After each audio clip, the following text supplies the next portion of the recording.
You drove past one this week. I'd bet money on it. Long, low building.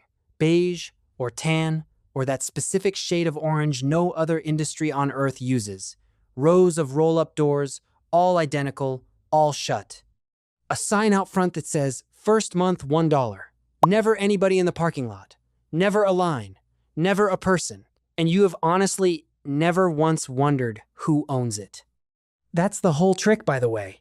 That building is invisible on purpose, and it's throwing off operating margins that would make a software company jealous. Sit with this number.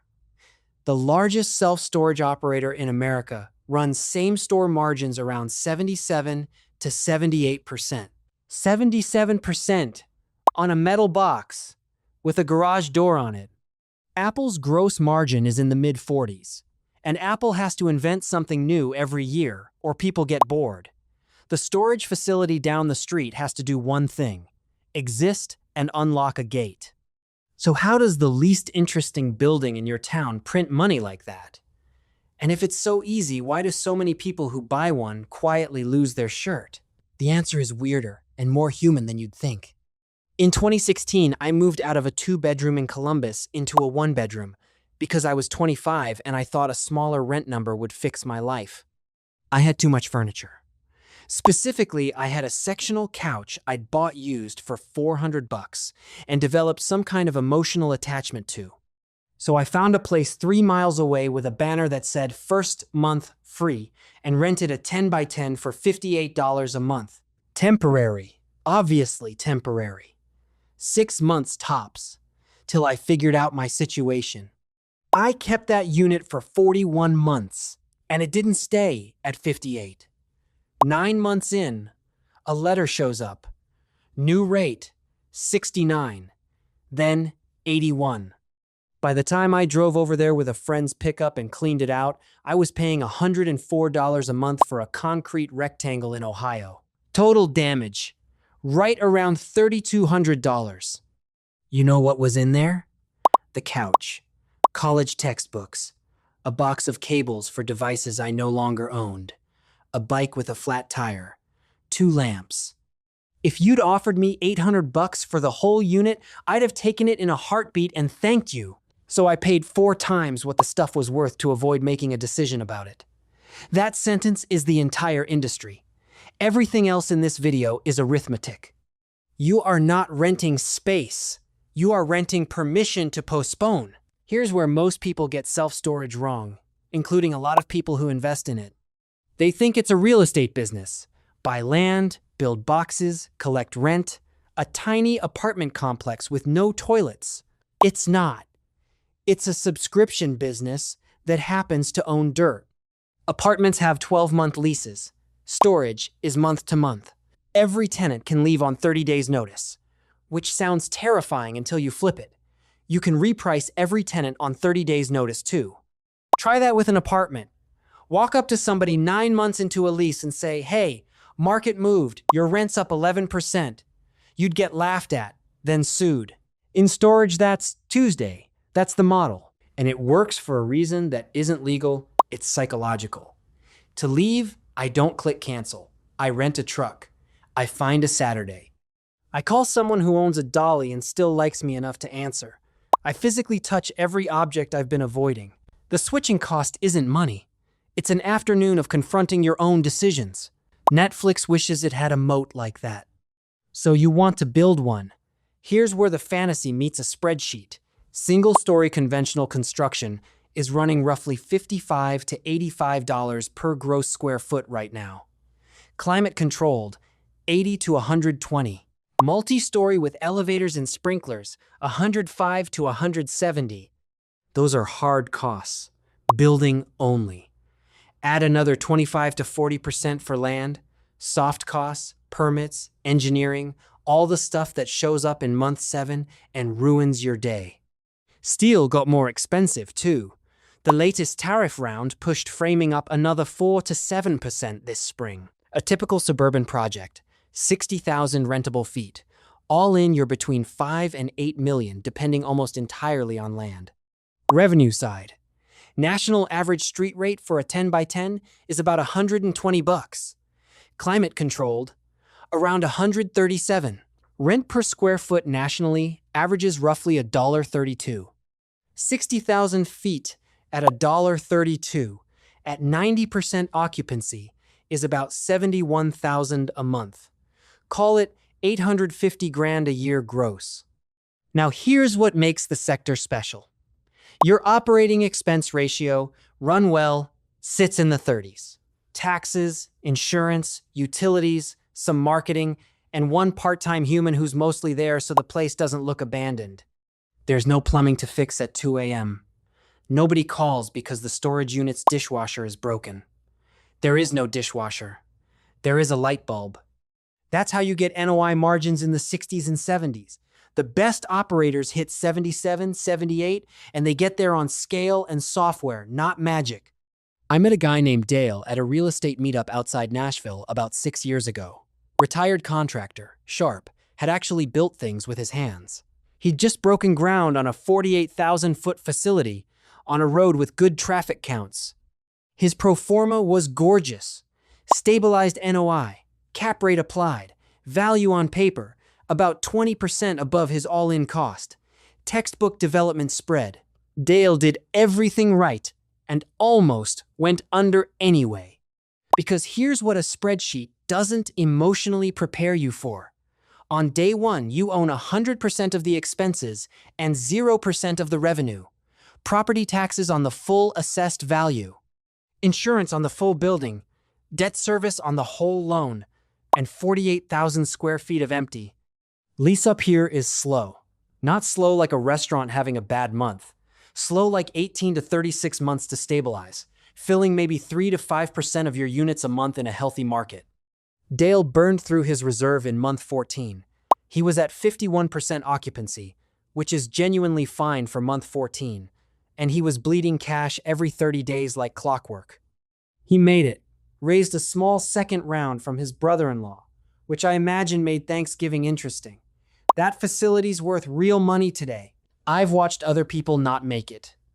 They underwrote the destination and forgot to fund the trip. If you take one practical thing from this video, the money isn't in the construction budget, it's in the operating reserve.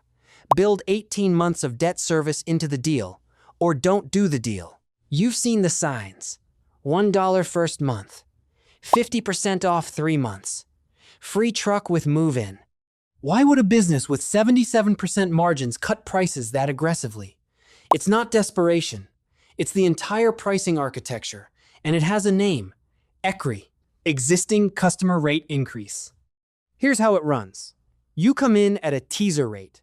About 70% of customers book online at that discounted web rate now. Then, somewhere between 4 and 9 months in, a letter arrives. New rate. Then another letter. Then another. 10% a year is common. I've seen documented cases well past that. And the operators know exactly where the line is. There's a threshold where a rate bump is annoying, but not annoying enough to make you rent a truck. Below it, you sigh and pay. Above it, you leave. The whole game is finding that number for each customer, in each market, on each unit, and living just underneath it. You can see it in the aggregate data, which is the wild part. Between 2016 and 2019, average move-in rates across the industry fell about 6%. But average in-place rates, what people actually paid, rose almost 10% over the same window. The advertised price went down. The real price went up, simultaneously, for years. Which is either brilliant revenue management or a slow-motion bait and switch, depending on which side of the roll-up door you're standing on. Plenty of independent operators I've talked to are uncomfortable with how aggressive the big guys got, partly on principle, and partly because it poisons the well in a small town where reputation is the whole marketing budget. My friend Nina is a CPA who got the itch to buy something real about 4 years ago. Found a facility in a secondary market, decent occupancy, seller retiring, price looked fair. She sent me the package. Numbers were fine. I asked her one question. What's under construction within 3 miles? She hadn't checked. Most first-time buyers don't, because it's not on any financial statement. The single biggest risk in this business appears nowhere in the P&L. So she checked. There was a permitted project half a mile down the same road, hadn't broken ground yet. Same road, better visibility. She walked. Good call. Because supply is what kills you in storage.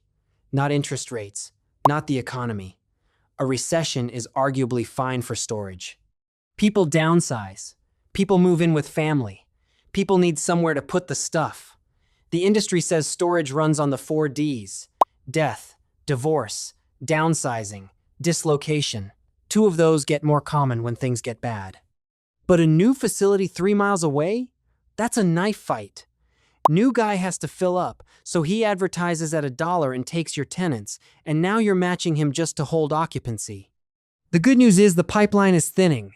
New supply is forecast at about 2.4% of total stock this year, down from 3%, and well under the long-run average of 4.2%. Starts are off hard from the 2023 peak because building got expensive and construction debt got tight. Extra Space said the share of their same-store properties facing new competitive supply fell from the high 20s during the 2021 to 2023 boom down to 8% last year, with around 6% expected this year. But national numbers are a comfort blanket, not a strategy. If a facility opens across the street from you, the national average is not coming to save you. Here's what people miss when they underwrite these deals. The rent is not all the money. Tenant insurance first. When you move in, you're required to have coverage on your stuff. Either show proof of a homeowner's policy or buy the $10 or $15 plan at the counter. Most people buy the plan at the counter because they're standing there with a truck full of furniture and they want to be done. That program runs 30 to 60% margins. Extra Space operates it as an entire reinsurance segment, and last quarter they flagged that insurance income beat their own forecast because more customers signed up and fewer filed claims. Then late fees, admin fees, locks.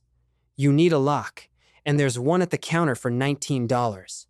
Boxes, tape, bubble wrap, truck rental commissions. All in, ancillary income can be 8 to 15% of gross revenue at a well-run facility at almost zero incremental cost. You already have the building. You already have the person. You're just selling them a padlock on the way in. The REITs layered even more on top. Extra Space now runs a bridge lending arm. They originated about $141 million in new loans last quarter alone, roughly $1.5 billion outstanding.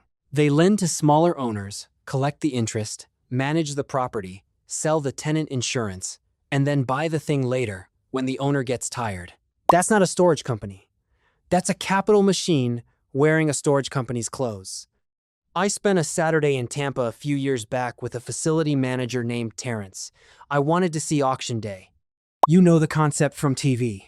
Tenant stops paying, facility follows the lien statute in that state, sends the notices, waits the required period, sells the contents to satisfy the debt. The reality show version is guys yelling bids at a unit full of vintage guitars. The real version is quieter and it stays with you. Terrence cut a lock on a 5x10 and it was baby clothes, photo albums, a high school diploma in a frame. A woman had stopped paying 11 months earlier and stopped answering the phone. He'd tried. He showed me the call log 6 times. Then he told me something I still think about. He said the delinquent units are almost never people who don't care about their stuff. They're people who care too much to let it go and can't afford to keep it. The ones who don't care just empty it out and leave. So if you own one of these, understand what you're signing up for. On the good days, you own a beautiful cash-flowing asset. On the other days, you are the last creditor standing between somebody and their childhood photographs, and the law says you get to sell them. I'm not telling you not to do it. I'm telling you it happens. And when you buy a facility, the lien sale history comes with it. And so does the wrongful sale liability. Serious buyers demand that file before closing for exactly that reason. Here's the part that makes people fall in love with this asset class. And honestly, I get it. My friend Rosa bought a tired mom-and-pop facility outside Bakersfield in 2021, 200 and change units. Original owner had run it since the 90s, hadn't raised rates meaningfully in 3 years, no tenant insurance program, no online booking, took checks in a Dropbox. Rosa did four things: moved rates toward market, added tenant protection, turned on online rentals, started chasing anybody 45 days delinquent instead of pretending it wasn't happening. Watch what that does. 10 extra dollars a month across 200 tenants is $24,000 a year. Almost all of it drops straight to NOI because none of it costs anything to produce. Nobody works harder, no new building. Now apply a cap rate. Storage trades roughly 5 to 7.5% depending on class and market. Class A, climate controlled in a primary market, 5 to 6. Class B, secondary, 6 to 7. Class C, in a tertiary town, 7.5 and up. Take a 6 cap. 24,000 of NOI divided by 0.06 is $400,000 of value. $10 a month. 400 grand. That's the value add playbook, and it's why private equity swarmed this sector. You're not fixing buildings, you're fixing pricing discipline. The asset was always worth it. The old owner just wasn't asking. Rosa sold in 2024 for about double what she paid. She's insufferable about it now, and she's earned the right. I want to be honest, because everything I just described sounds like free money, and it isn't anymore. The 2021 window is closed. Extra Space ended Q2 at 94.2% occupied on their same-store pool, but independent operators are running a lot lower, mid to high 70s, in plenty of markets. Street rates have been soft. Asking rents fell double digits year over year at the end of last year, before recovering some this spring, with move-in rates up about 4.6% quarter over quarter in Q2. The housing market is the story underneath all of it. Nobody's moving. High mortgage rates locked millions of people into houses that no longer fit their lives. So, the industry quietly flipped from a move-in business to a retention business. Fewer people coming in, fewer going out, occupancy holds roughly flat. CubeSmart's same-store NOI actually went slightly negative last quarter, down 0.7%, while Extra Space was up 3.5%. Same sector, same quarter, opposite results. That gap is purely operational, and it tells you scale and software matter more now than they used to. Meanwhile, Public Storage is buying national storage affiliates and openly saying their platform runs 78% margins versus NSA's historical 70%. That 8-point spread is the entire thesis of the deal. Consolidation is the trend. There are more than 50,000 facilities in this country, and over half the rentable square footage is already controlled by about 100 companies. That number moves one direction. So, should you own one? Storage is not passive income. That's the myth, and it's a lie of omission. It's an operating business with real estate attached, and the operating part is where the money gets made or lost. Run it like a landlord, you get landlord returns, which is to say mediocre ones. Run it like a revenue manager, watching street rates weekly, cycling increases with discipline, chasing delinquencies before they turn into lien sales, and the exact same building throws off a completely different number. And the product isn't square footage. It's the $58 I paid every month for 3.5 years to avoid looking at a couch. Every facility in America is quietly monetizing the gap between what people own and what they're ready to admit they don't need. That gap doesn't shrink in a recession. It doesn't get disrupted by an app. It's been there as long as people have had more stuff than space, and there's no version of the future where we all suddenly get better at letting go. Not sexy, just permanently true. If this changed how you look at that beige building on your commute, hit subscribe. I break down the economics of a different business every week, and some of them are stranger than this one. Tell me in the comments what industry I should pull apart next. And if you've ever kept a storage unit way longer than you meant to, I want to hear how long. I'll go first. 41 months. Beat that. See you in the next one.